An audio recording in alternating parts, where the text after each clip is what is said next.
And our special coverage from this service will begin in just the next few minutes. The Prime Minister, among the first of the dignitaries to arrive.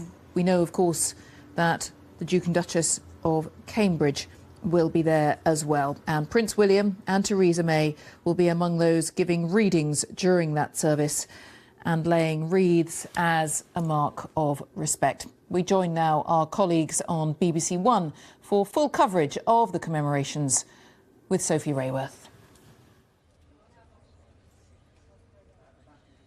100 years ago today, the Battle of Amiens was being fought in the fields just a few miles from here as the Allies launched a surprise attack on the Germans.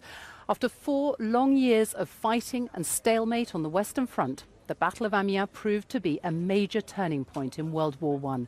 It was the beginning of the end of the German army, but it came at a great cost to both sides.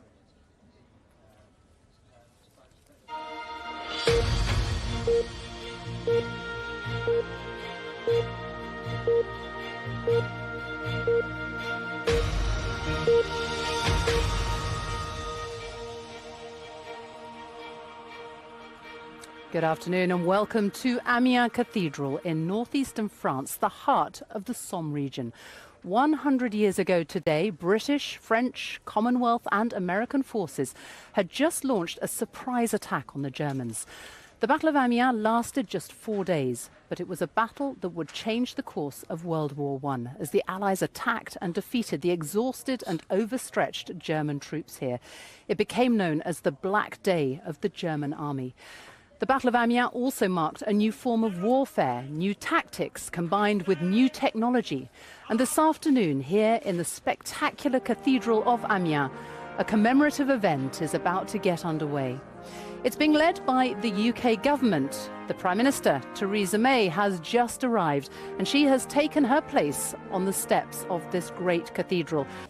Well, that is it from us here in Amiens. It is extraordinary to think of the battles that were raging around this city a century ago today.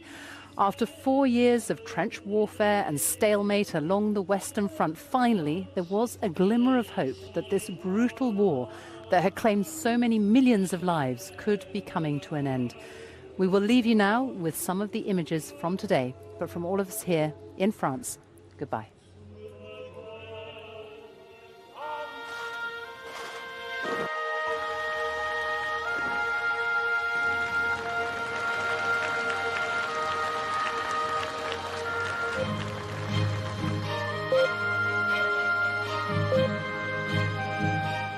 From the very first start of the First World War, Amiens found itself at the heart of the conflict. For most of the war, it was just behind the Allied front lines, and military personnel soon became a familiar sight on its streets, around its shops, cafes and hotels. For thousands of servicemen, it became a home away from home. During the defense of the city against the Great German Offensive in April 1918, shelling and bombing destroyed many of the buildings here. In the summer of 1918, this was the springboard for the Allies' offensive, which would eventually lead to victory on the Western Front.